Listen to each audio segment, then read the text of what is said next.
the last 30 years, I have documented political and social responses to the HIV/AIDS pandemic by tracing the action of AIDS workers, a term I coined in 2009 to identify people expressly committed to addressing the effects of AIDS. I have also been actively involved in the field of public history and established History Moves, a collaboration between historians, graphic designers, and community-based partners committed to helping people become historians of their own lives.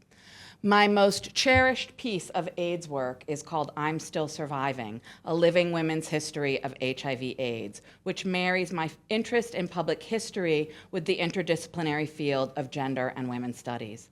Feminism teaches us that putting women at the center of historical analysis transforms the details and significance of a given historical era. Women living with HIV have fundamentally shaped the course of the AIDS pandemic over the last 4 decades.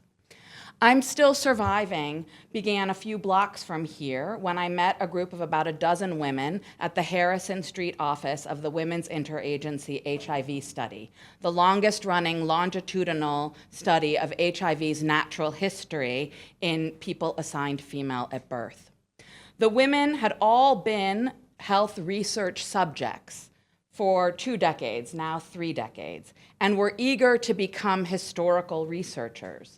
They volunteered to narrate their experiences, good, bad, and ugly, if we ensured that their personal histories appeared on the walls of historical exhibitions and the pages of websites.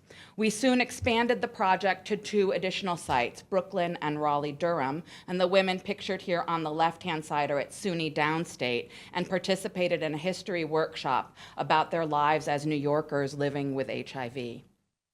We heard story after story about Black and Latino migration to the urban North in the first half of the 20th century, incarceration and the war on drugs, how children and families cared for one another in the face of government indifference, and the evolution of a global pandemic.